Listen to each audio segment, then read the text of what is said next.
with the toxic masculinity shirt. But I do want to make sure that we get into the burn pit bill, because it's been pretty it's just watching this the past few weeks. And when you were actually saying the thing about how special operators are just regular people, I did watch all the stuff that Jon Stewart said. And, I know he's on one side of how this should have been passed, and there's the other side. But I definitely do agree with when he was out there saying, and you guys probably saw it, he was like, these are not heroes, it's Supermen. He was like, these are regular men and women, and they are dealing with major health issues. And basically, this shit needs to get passed. These people need to be cared for. And I know that there's been a back and forth in terms of like pork in the bill, but I do agree, especially with the statement that he made, that in this country, we always seem to have the money to fund the war machine, but we never have the money to fund the veterans who need the help coming back. I hear you, brother. And that's the thing about being in DC and being close to the flagpole and being in the Fed for so long, is you kind of see the behind the doors of what's going on with all the policymakers and rhetoric and all that. But coming from a personal standpoint, now I was an IR guy that got recalled. So got recalled, went to Kuwait for a couple months, and then I went up to Iraq, and I was Balad. I was attached to CJ Sodif. And in Balad was like one of the biggest burn pits ever. So when I get off my shift at night, I'd run a lot, I'd be outside a lot, and you just smell the shit all day long, everywhere. I mean, it's in your lungs, it's everywhere. You don't really think anything too much about it. I get back from the war, and I'm like, this is weird. I never had allergies before, ever in my life. And then all of a sudden, mucus all day long. It feels like seasonal allergies, and doctors call it seasonal allergies, but it's all the time. My lungs feels like fluid in there. So I said, hey, you know what? Later on, I put in for the burn pit registry, and I said, hey, you know what? I'm going to go get checked out. I file a claim with the VA. The VA denies it. So I'm like, okay, whatever, good luck trying to fight with them. So years later, I start finding out about like rhinitis and all that. So I got this issues with my sinuses. That's the other reason I ruck a lot and I don't run, is because when I get to a certain point where I get lung exhaustion, it's horrible, man. That's why you'll see me doing that low, like long walks and everything, and not just like the super fast, like, I mean, maybe we'll see what happens later on, but oh man, you know what I'm talking about. Yeah, no. So about right before I started this health thing, I had a CT scan, and that's where they scan your whole body and everything. So they look through, and my heart looks great. Yeah. But then they go, on your lungs, you have nodes. So I have these nodes. And first they're like, hey, you know what? You have glassy opaque surface or something. I think that's what the word is. And what that means is like, looks like there's shit on my lungs. They look at it again, and they found these little, like, I don't know, it was like 5 or 6 millimeter nodes on my lungs. And I'm like, I don't have any history of this shit in my family, nothing. And I was like, you gotta be kidding me. So I'm like, this whole time, I mean, like all this shit going on my lungs, my sinuses and everything. And I'm like, nobody in my family ever had this. The VA denies the claims. And now I'm still pending because I reopened the case. I'm like, hopefully with this Pact Act, normal people, just normal Joes can get help. Because I remember driving past that damn burn pit, and they had a guard booth right next to the damn thing that was all day long. And they gave them, they're like, oh, you know what? You could always use your mask. Can you imagine being like an NBC gear the whole time? Especially, come on. Yeah, especially during the summer and especially during every month except maybe January and February, because it's hotter. Yeah. What did you think? And this was what pissed me off a little bit. Not that it's being taken care of now, but do you ever think though, that there could ever just be a clean bill though, just something clear? Because that's what pissed me off on is that there wouldn't have been no issue if they wouldn't have. It got passed. It did get, from what I understand, it got passed today or yesterday. Mm-hmm. But why? And this is a rhetorical, or this is an open-ended question. You can answer it if you want, brother. Why the hell did you have to throw all that extra bullshit in there? Even though I know that's what you do in DC, when is that going to stop? Because that wasn't necessary. Because that's what stops a lot of stuff that could do good things. But it's always like, God, there's just you politicians, you can't ever do something good and just leave it there. There's got to be an ulterior motive to make sure it goes. It's like, I got to get mine. If I get, you get yours. It's like bullshit. You want to help veterans? Democrats don't act like you want to help veterans when you add this. Yes, you want to maybe kind of help if you get this will help. That's not how it should work. It's not tit for tat, but that's how it works in DC. And you can talk on that more than I can. Hey, listen, one thing I can say about DC is we need term limits. And whatever, 6-8 years term limits. You can't have someone that's been in government their whole life. Listen, I've been in government over almost half my life. 20 through 20, I'm 49. Don't make me do math, okay? I was infantry before. But no, think about it this way. I've been around so many people who have never worked a case in their life who are now running agencies. If these are the same type of people everywhere in the government. And you know what? At this point, whatever. You know someone else who said that, but at this point, it does matter. It does, because these same fucking people have gone up the chains of command. They're ingrained in the government as senior executive services or GS-15 is about to be an SES. It's the same way with these politicians. There's always some motive about it. And a lot of people don't realize when the government shifts from one party to the next, so does all of these federal agencies. All of the senior positions are influxed with people of the same party. So that's why you see all these different policy changes when it comes to enforcement and everything else. Nothing gets done ever with the way the system is set up right now, because there is just too many people who have been in place for so long. Why do all these things, these policies or these laws, why do they have to be 1,500 pages? Yeah. I know. I always told people before with immigration, because that was like kind of my forte back in the day, was look, you want a comprehensive immigration reform? Here's what you do. You don't make it comprehensive. You break it apart by piece, by piece, by piece. You pass part of it, you pass part of it, you pass part of it. Nothing should be over 1,500 pages. Come on. I've always agreed with that. And actually, just as an outside observer, when it comes to the immigration debate, whenever I would especially watch during the presidential debates and they would talk about amnesty and what are we going to do with the people inside this country, my feeling, and I don't know if you can get into this, but like I said, just as an outside observer, was always, why are we even talking about this issue? Because it incentivizes people to come here illegally. If we say we're going to give everybody here healthcare, there's no record in terms of how long you've been here. So I've always felt like, why not get the border secured first? And then we could worry about that problem later, the people who are already here. Let's not even talk about it. Let's get the border secure, and the people who are already here, whether we're going to deport them, whether we're going to make them citizens, that should be the next step, I would think. Well, let's shift that right over to the Pact Act. Let's fix the veterans. And oh, by the way, it's not just veterans. How many people were contractors? How many people were DOD civilians? How many people were federal civilians? They don't have to be DOD. How many civilians over there were affected by burn pits and toxic exposure? It's not just the veteran. They always, it's the same thing with 9/11. The 9/11 responders who went there, the volunteers and everybody else who were in that muck and shit that caused the cancer, it's them. Now, a lot of people that don't understand burn pits, here's a deal. Yeah. You could wear a filter mask, you could wear anything you want over your face, a bandana, anything. You're talking about particulate matter. And what happens is this is different finite matter.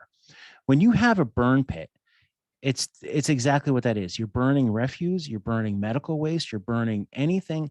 For instance, in Balad, if a Humvee or anything got blown up, they would throw shit in there. The hospital, one of the biggest hospitals in the country, was right there. All of the waste, all of the anything gets thrown in a pit. Fire, yeah. Batteries, anything, chemicals, anything you want, plastics gets thrown in a pit, and it gets burned 24 hours, 24/7, 365. And oh, by the way, these burn pits are probably 3 or 4 football fields big, all day, every day. In this particulate matter, this stuff that comes up with all this shit comes in the air, goes into your lungs, and gets embedded into your lungs. Now, when I got my X-ray and it says you have a glassy opaque something, I'll get the medical terms for you later on. Like I said before, I'm a doctor, but not a medical doctor. But that's the shit that at first I was like, there's glass in my lungs. But no, what it is, it's just stuff embedded in there. And I'm like, how many people have this right now that don't even know it? Not everybody had a CT scan or an MRI. What's the one where you lay down and they scan? Is it MRI or CT? That's the CT scan. I thought was just your brain. MRI is. It was an MRI. They did the whole thing. No, I don't think CT scan is just your brain, because I've done a CT scan. Oh, the comments are going to go crazy. They're gonna be like, yeah, but that's good. That means we're getting interaction. Yeah, we're getting it. We like trolls on Battleline podcast. Come on, bring it on. I could Google. I'll see. And I remember I was, I'll just see real quick. So a CT scan is a diagnostic imaging procedure that uses a combination of X-rays and computer technology to produce images of inside the body. So it's anywhere in the body. MRI is like an ultrasound then? Ultrasound? And that says an MRI is magnetic resonance imaging, a non-invasive medical imaging test that produces detailed images of almost every internal structure in the human body. So from what I'm getting here, an MRI is a lot more in depth, which makes sense because I've had both done. And the MRI is where you go through that like that donut, and it takes longer and it's a little bit more claustrophobic. And they put the crap in your what is it? The infusia. So it can get a look at all your veins. Look at all your veins. But looking at it this way too is like when you're a contractor, let's say you go to Libya or anywhere and all the shit burning all day, munitions and everything else. When you move into different environments, your body just absorbs the shit, man. And then it takes years to progress. Well, Agent Orange. It does. No, it does. I'm on flunoxolide and for the rest of my, and luckily the Army did pick it up. The military flown it like prescription grade flown, because I came back from Iraq in 2004 and I kept getting bad headaches, nosebleeds, and that wasn't even from burn pits. That was just running and being out in that just the normal pollution, just how bad it is. And then Kabul didn't help because of all the open sewers, and then Kandahar, we did have the burn pits right there. So, and like I said, that is one thing that I have, like prescription grade Flonase every day for the rest of my life so I can breathe. I don't know if I have anything on my lungs. Maybe I do, maybe I don't. I still run a lot. I still always hacking up a lot of shit, but I just figure, well, I'm a runner. That's what we do. But the bottom line is that it's something that should have been addressed a long time ago.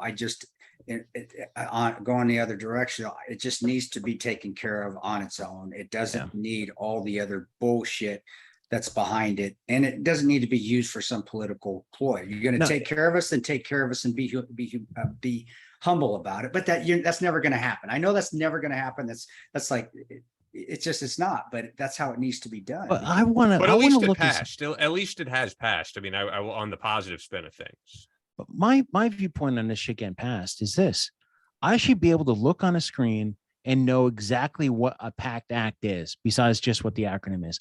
I should know exactly what's in the bill within 2 minutes. Yeah. And I should, as a layman, I should understand it. As a taxpayer, I should understand it. And as a veteran suffering from this bullshit, I should definitely be able to understand it. And I agree. I completely agree. I did, honestly, Ian, I did read as much as I could before the show. And I was happy it was passed. I'm as a veteran, I am. But to say that I'm not worried about the other stuff that's in it for my kids. If you're a father and you're a veteran that was as a good father that loves his children, I worry about the extra that's on there. Yeah. All that extra $400 billion is not. It's not just chump change, and we're already in debt up to the ass. So as a selfish person, great, it passed. but as a person that has a family, it's like, God, what am I, again, I know we've said it before. What am I passing on to at what expense did this is this going to take a toll on things? I hope it doesn't, but it could. And so yay for me.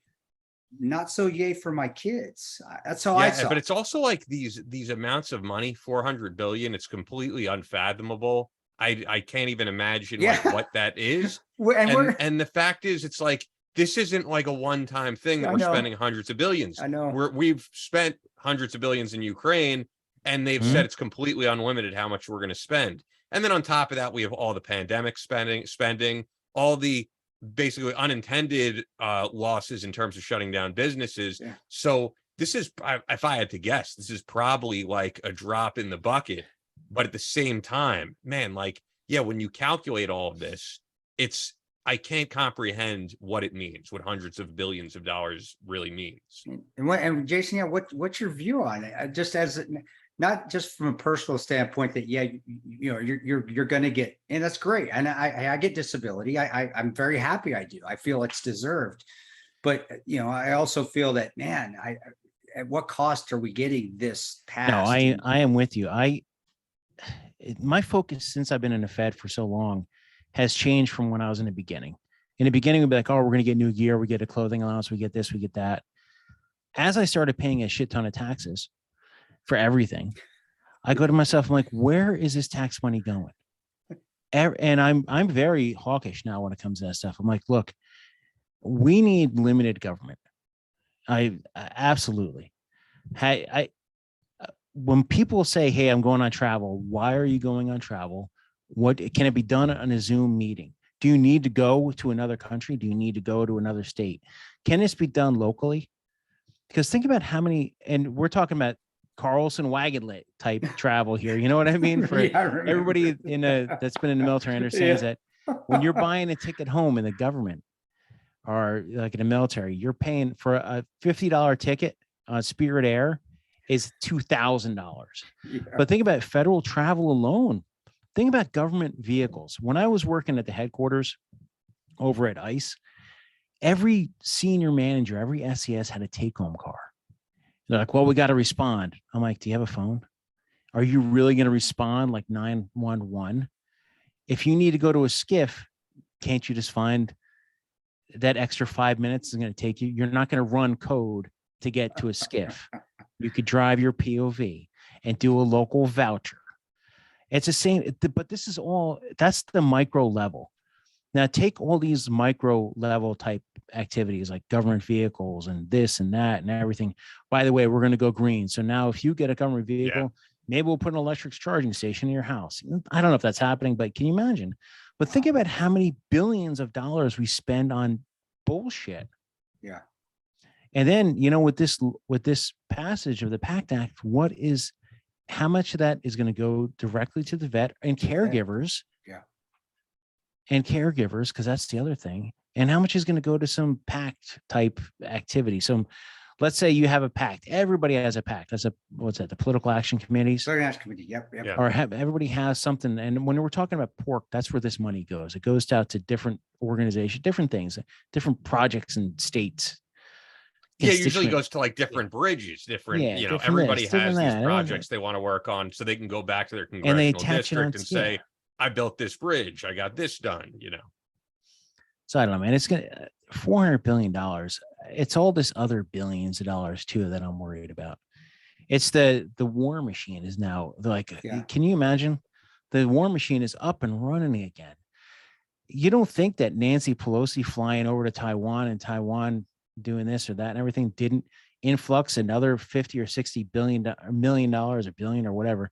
I'll go with million into our own personal war machine going, oh, we better plan for that contingency, get a contract, you know? Yeah, no, I agree. I don't know where this money's coming from. The veteran talking about the passing of the bill, we're getting kind of full circle here. I do, you know, I'm glad it got passed, but as far as me being happy about it, for me, the jury's still out. I don't know. I ask me next year when things start to happen that were part of that bill that may be nefarious, they'll start hopefully, and they probably will. They always do start rearing their ugly heads. But you know, if it goes without, and you're right, if most of the money goes to the veterans, outstanding. But you and I both know, I always say this, I'll bet you dollars to donuts that it's not, but I want to be pleasantly surprised, but I don't think it's going to, but for right now, I'm glad it got passed, but let's see what happens down the line. And because guys deserve it. And there are guys like yourself that are suffering, and I may have it, I may not, I don't care. My phenoxylide, I can breathe. I can still go run my ass off. Yeah, I hack up more phlegm. I'm getting older too, but that being said, no, guys deserved and they deserve it. They deserve to be compensated and taken care of. And I always believe that for anything, burn pits or losing a leg or anything. Yeah. Well, Jason, keep us updated. Let us know how this ends up affecting you and impacting you. I don't know if you had something else to say, because I know we're going to wrap things up. I did want to ask you. I do want to say something though. It's like, sure, go for it. Go for it. Yeah, don't wait. Like Chris and I are probably about the same age, a little bit older than normal. But the thing is too, is like when we first get into the service, or you first start serving, or even if you're young and you just you have this idealistic blinders on. You think that people are doing the right thing for the right reasons. And you may look at something like the Pact Act and be like, yeah, it's the right thing. No government, no politician or anything would ever do the wrong thing. If you're on the right, you're on the left or whatever, you believe in that politician or anything. Don't wait till you're in your late 40s or 50s or 60s or late 30s or whatever. Take those blinders off and start making your own informed decisions, do your research. And this money you're paying, if you have a job or if you go to the store and buy a pack of gum, you're paying taxes. Those taxes are going to fund all of this stuff. Everything the government does is being funded by you. It's not just some miraculous. We can't just print the money, because even if you print the money, that money's coming from us. Well, that's why we're in the position that we're in terms of inflation, in terms of everything. I'm the same way. I'm very, very protective of my children, and I am very concerned, and believe me, I've thought about running for office, and I've thought about this and I thought about that, but I'm like, you know what? I just don't know if I have it into me to play those games. Dude, you'd come across in a House committee something, and somebody would say something smarter. They do they do a stand-in or a shut-in or a quiet, what do they call it? Yeah, you'd come across, you'd jack somebody up maybe that's what we need. Maybe we need more fist fights in the House. Maybe if somebody got punched, I don't know if I can hold back. I don't know. That's how it is in Britain, and I don't think it's worked out very well. I don't know. We'd never try it though. People will be like, "What?" I could see me getting elected or something. People are like, "What's Jason training for?" And he's like, "He's training for the floor, man. He's gonna kick some ass." Some 80, 90-year-old guy that's been there for like 60 years. I'll be like, "What'd you say?" Oh man, you get 2 or 3 of your buddies, buddy. Let's do this. We see Jake.